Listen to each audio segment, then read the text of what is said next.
Hello बच्चों, स्वागत है सभी का एटॉमिक स्ट्रक्चर के नेक्स्ट सीरीज में। और आज हम लोग बात करेंगे डी ब्रॉगली हाइपोथेसिस के बारे में और ये भी जानने की कोशिश करेंगे क्यों बोर्स का एटॉमिक मॉडल फेल हुआ। ठीक है, तो आइए समझते हैं भाई डी ब्रॉगली हाइपोथेसिस। हेडिंग लगा लेते हैं डी ब्रॉगली हाइपोथेसिस। देखो भाई डी ब्रॉगली हाइपोथेसिस क्या था, सबसे पहले लिख लो it deals with the study of dual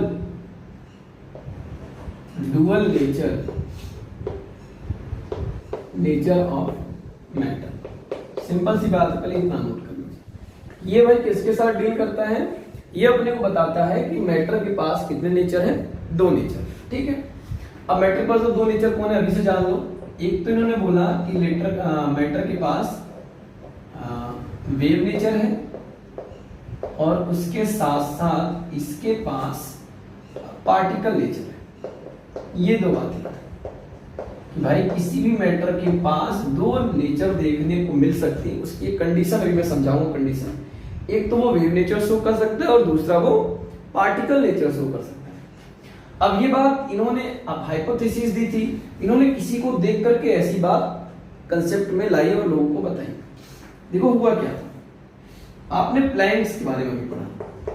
planks ने बोला भाई कि जो लाइट है, लाइट जिसको लोग बोलते आ रहे थे वेव, क्या बोलते आ रहे थे वेव, जो लाइट है उसके पास वेव के साथ साथ पार्टिकल नेचर भी है। कौन सा नेचर उसके पास? पार्टिकल नेचर है, जिसे आप आइंस्टीन के थ्रू बहुत अच्छे समझा पाते हैं कि जो आप लाइट से वेव आ रही थी वो किसके फॉर्म में आती है? In the form of bundle of energy. Energy bundle के फॉर्म में आती है, जिसको क्या बोला गया? क्वांटा या फोटोन बोला गया। ठीक, तो भाई प्लैंक्स ने बताया ये कि भाई लाइट के पास दो नेचर होती है। आइंस्टीन साहब ने इसको दो थियरी, दो कंडीशन, दो एक्सपेरिमेंट दे करके बताई और प्रूव भी किया कि हाँ लाइट के पास दो नेचर होते हैं। आइंस्टीन साहब ने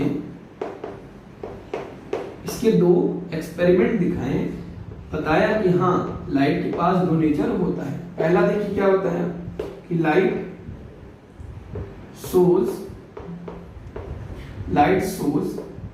diffraction and interference। लाइट क्या शो करता है? डिफ्रैक्शन और इंटरफेरेंस। और ये कैरेक्टर शो करने के लिए क्या होना पड़ेगा? लाइट कौन सा नेचर दिखाना पड़ेगा? Wave nature. वेव नेचर के पास ये कंडीशन होती है। पहली बात ये हो गया, आइंस्टीन ने बताया कि भाई हाँ लाइट है वेव नेचर। दूसरा बताया एक्सपेरिमेंट क्या? Photo electric effect. अब फोटो इलेक्ट्रिक इफेक्ट शो करने के लिए कौन सा नेचर चाहिए होता है? Particle nature. तो भाई उन्होंने इन दोनों एक्सपेरिमेंट के थ्रू ये बताया कि हाँ लाइट के पास वेव के साथ साथ पार्टिकल नेचर भी होती है। तो इन्हीं बातों को देखते हुए डी ब्रॉगली जी ने बताया कि क्या और भी पार्टिकल के साथ ये कंडीशन अप्लाई हो सकता है। जैसे स्मॉल पार्टिकल उन्होंने कंसीडर किया सब एटॉमिक पार्टिकल। सब एटॉमिक पार्टिकल के बारे में उन्होंने पूछा। क्या पूछा सब एटॉमिक पार्टिकल के बारे में कि जैसे मान लीजिए मेरे पास इलेक्ट्रॉन है, इलेक्ट्रॉन का मास जो होता है वो तो होता है 9.1 × 10⁻31 kg, जो कि बहुत बहुत कम है। और इसका जो मास होता है, सॉरी वेलोसिटी होता है, स्पीड होता है इलेक्ट्रॉन का, वो अप्रॉक्स में क्या होता है? स्पीड ऑफ लाइट के बराबर। स्पीड ऑफ लाइट के बराबर होता है। थोड़ा सा लाइट से क्या होता है? कम होता है, लेकिन अप्रॉक्स में हम मान सकते हैं स्पीड ऑफ लाइट के बराबर। तो भाई स्पीड ऑफ लाइट तो बहुत ज्यादा है, मास बहुत कम और स्पीड ऑफ लाइट बहुत ज्यादा हो तो ये भी क्या शो करेगा? It also shows wave nature. और उसके साथ साथ क्या शो करेगा? और क्या शो करेगा भाई? ये शो करेगा आपका पार्टिकल नेचर। इसका मतलब जितने सब एटॉमिक पार्टिकल होंगे उनके अंदर भी ये केस देखने को मिलेगा कि वेव नेचर भी शो करेगा और पार्टिकल नेचर भी शो करेगा। तो इन्होंने क्या किया, इस पूरे थियरी को किसके साथ रिलेट कर दिया? मैटर के साथ। कौन से मैटर के साथ? मूविंग मैटर के साथ। और इन्होंने अपने इस थियरी को कुछ इस तरीके से बताया। क्या बताया इन्होंने कि all small moving matter, matter ना बोल के यहाँ पार्टिकल बोलना बहुत सही रहेगा, और small moving particle have wave nature. मतलब जितने स्मॉल मूविंग पार्टिकल होंगे, पार्टिकल नेचर तो उनके पास है, उसके साथ साथ क्या होगा, वेव नेचर भी होगा। मतलब ये पता चला कि all matters have dual nature. कौन कौन सा नेचर भाई, एक तो उनके पास पार्टिकल नेचर होगा और एक उनके पास वेव नेचर होगा। अच्छा, इसी को अगर हम डेफिनेशन के फॉर्म में लिखना चाहें तो इसको नोट करिए। अब इसको हम डेफिनेशन के फॉर्म में लिखना चाहें तो इसको लिख सकते हैं कुछ इस तरीके से कि लाइट और radiation moving matter also shows dual nature, that is wave nature as well as particle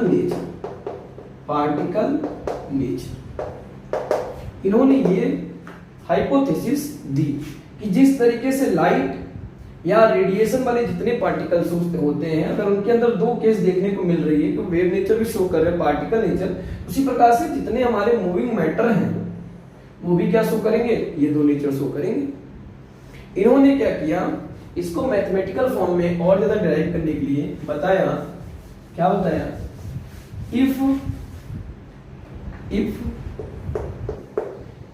moving particle have mass m, velocity v, and wavelength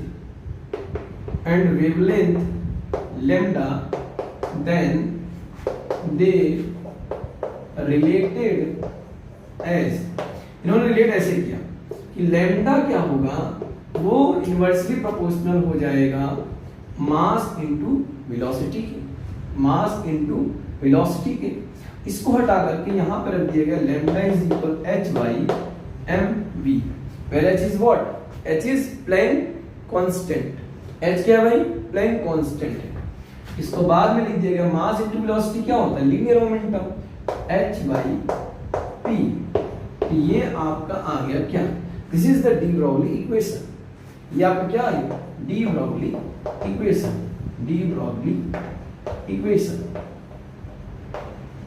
अब ये हो गया डी ब्रॉगली इक्वेशन। उन्होंने भाई रिलेट करा दिया कि हाँ लैम्डा क्या होगा, पार्टिकल नेचर के ऊपर डिपेंड करेगा। किसके ऊपर डिपेंड करेगा, यहां लिख रहा हूं, वेवलेंथ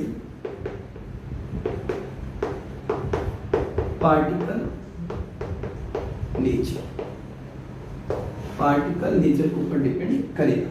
अब ध्यान से आप देखिएगा कि ये जो ड्यूअल नेचर आ रहा है, ये ड्यूअल नेचर किसके लिए एप्लीकेबल होगा, नोट करके लिख लेना, ड्यूअल नेचर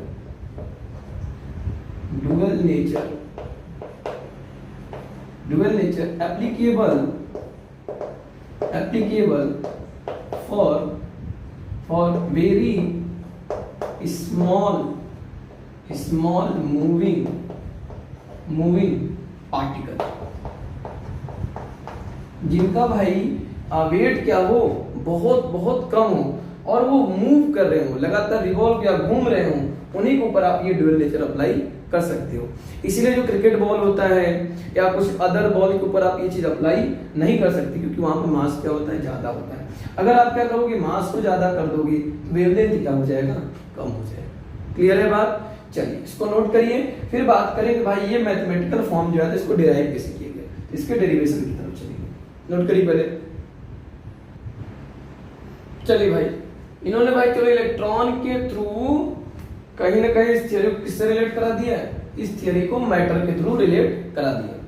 अब इलेक्ट्रॉन के पास ड्यूअल नेचर होता है, इस बात को प्रूव किया था जर्मन नाम के एक साइंटिस्ट थे, उन्होंने अपने कुछ एक्सपेरिमेंट दिए और इस बात को हाँ प्रूव किया कि हाँ इलेक्ट्रॉन के पास ड्यूअल नेचर होता है। ठीक, तो अपने सिलेबस में नहीं है, फिजिक्स पढ़ेंगे तो वहां पर वो डिटेल में मिलेगा। ठीक है, अब बात करते हैं इसका ये जो मैथमेटिकल फॉर्म आया है ये आया कहाँ से। तो मैं अगेन बता रहा हूँ ये थियरी कहीं ना कहीं किससे ली गई है, ये ली गई है प्लैंक्स क्वांटम थियरी से, ठीक है। प्लैंक क्वांटम थियरी और आइंस्टीन के थ्रू ये थियरी या थियरी क्या इसको हाइपोथेसिस बोलेंगे, ली गई, ठीक। देखो इसका जो मैथमेटिकल फॉर्म डिराइव हुआ था वो कैसे आया था, डेरिवेशन देखते हैं। Derivation of de Broglie equation, क्या बोलेंगे भाई, डी ब्रॉगली इक्वेशन, ठीक है। कंडीशन क्या है भाई, late consider a small moving particle which have mass small m, velocity small v and associated wavelength is lambda। wavelength क्या है, lambda। then according to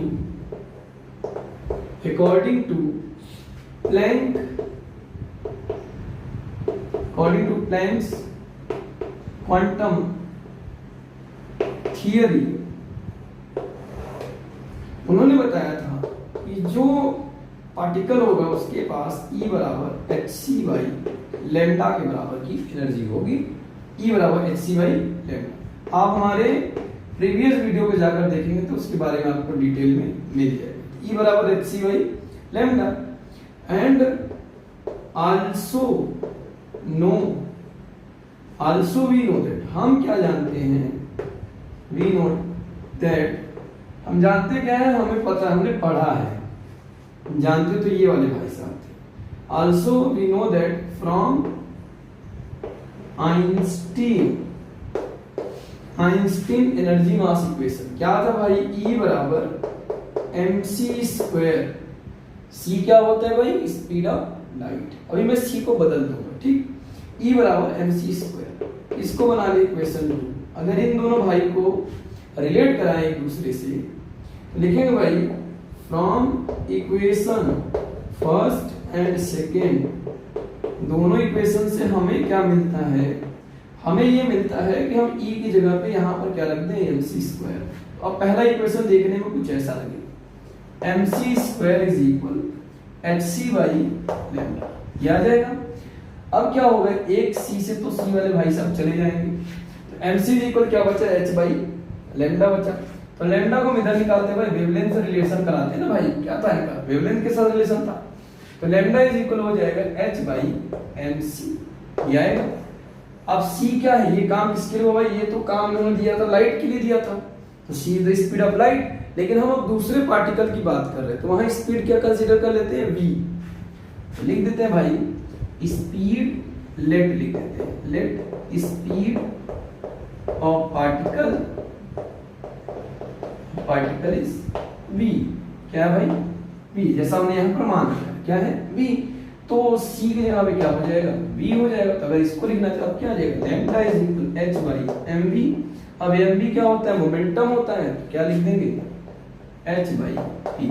तो यहाँ से भाई साहब का इक्वेशन आया था, तो this is the de Broglie equation. I hope आपको समझ में आया होगा, बहुत आसान था, इतना ही आपको पढ़ना है, आपको बहुत ज्यादा डिटेल में जाने की जरूरत नहीं है, क्योंकि ये कॉर्नर क्या है, फिजिक्स का। फिजिक्स में आपको अगेन पढ़ने को मिलेगा क्लास 12 में, लेकिन जितना आपको जानना चाहिए था उतना आपके काम भर का ये मैटर है। चलिए नोट करिए, चलिए बहुत इंपॉर्टेंट रिलेशन जान लेते हैं जो कि पूछा जाता है वेवलेंथ और काइनेटिक एनर्जी से रिलेशन, कि कोई इलेक्ट्रॉन अगर मूव कर रहा है या कोई पार्टिकल्स मूव कर रहा है तो उसके वेवलेंथ और काइनेटिक एनर्जी में क्या रिलेशन होगा, ठीक है। तो इन्हीं इसी टर्म के अंदर पढ़ना है, उसी को न्यूमेरिकल ढेर सारे आते हैं, तो हेडिंग इसी के अंदर लगा देना, रिलेशन बिटवीन किनके मध्य निकालना है? Relation between wavelength lambda and kinetic energy of a moving, बहुत बड़ा हो जा रहा है कोई बात नहीं, मूविंग इलेक्ट्रॉन। क्वेश्चन के टर्म में यही लिखा हुआ आपको मिलेगा, relation between wavelength and kinetic energy of a moving electron. अगर कोई इलेक्ट्रॉन मूव कर रहा है तो उसके पास काइनेटिक एनर्जी भी होगा, वेलोसिटी है तो काइनेटिक एनर्जी होगी, और उसके साथ साथ उसका जो वेवलेंथ, उन दोनों में कोई रिलेशन है। आइए देखते हैं, रिलेशन पता करते हैं कैसे। देखिए, क्या जानते हैं कि काइनेटिक एनर्जी बराबर होता है हाफ mv²। क्या होता है भाई? हाफ mv², ये होता है। और अभी हमने क्या पढ़ा? अभी हमने ये पढ़ा कि लैम्डा इज इक्वल होता है h बाई mv। अभी यही तो पढ़ा है हमने डी ब्राउली इक्वेशन से कि लैम्डा इज इक्वल होता है h बाई mv। अब क्या करते हैं, यहां से v की वैल्यू निकाल देते हैं। क्या हो जाएगा भाई? यहां से v इज इक्वल हो जाएगा h बाई m लैम्डा, ये आ जाएगा। स्क्वायर कर देते हैं दोनों तरफ, तो v स्क्वायर इज इक्वल हो जाएगा h square by m square lambda square. चलिए, अब ये v स्क्वायर उठा करके यहाँ वैल्यू के साथ पुट कर देते हैं। अब e बराबर हो जाएगा 1/2 m इंटू h स्क्वायर, नीचे हो जाएगा m स्क्वायर लैम्डा स्क्वायर, यही आएगा। अच्छा, एक यम से ये वाले यम तो चले गए। अब क्या करते हैं, लैम्डा और काइनेटिक एनर्जी की जो रिलेशन निकालना है, तो लैम्डा भाई साहब इधर भेजते हैं और e को नीचे भेज देते हैं। यहां से हो जाएगा लैम्डा स्क्वायर इज इक्वल, क्या हो जाएगा भाई, ये e वाले भाई साहब नीचे गए, ऊपर तो बचा है h स्क्वायर, नीचे हो जाएगा 2 लैम्डा स्क्वायर, सॉरी लैम्डा तो चला गया वहां ना, तो 2e और क्या बचा हुआ, एक m बचा हुआ, 2me लिख देता हूं, 2me, ये आएगा लैम्डा स्क्वायर इज इक्वल। अब क्या करते हैं, लैम्डा इज इक्वल, अब स्क्वायर जब दे तो रूट में ट्रांसफर हो जाएगा, तो टोटल आ जाएगा रूट के अंदर h स्क्वायर, नीचे क्या आ जाएगा 2me, ये आएगा। अच्छा, अब क्या करते हैं, ये तो निकल आएगा बाहर में रूट से, तो h बाई रूट के अंदर 2me, कुछ इस तरीके से रिलेशन दोनों के बीच में बन करके आएगा। Lambda is equal what, h by root 2me। अब देखिए क्या होता है, अगर आपके पास एक इलेक्ट्रॉन है, एक इलेक्ट्रॉन मूव कर रहा है, मूविंग इलेक्ट्रॉन है, और उसके ऊपर आपने क्या किया, v वोल्ट अप्लाई कर दिया, v वोल्ट का पोटेंशियल डिफरेंस अप्लाई कर दिया, तब जो उसका काइनेटिक एनर्जी होगा, वो आपका हो जाएगा ev के बराबर, इलेक्ट्रॉन वोल्ट के बराबर। तो कंडीशन लगा लीजिएगा, क्या कंडीशन लगाएंगे आप, इफ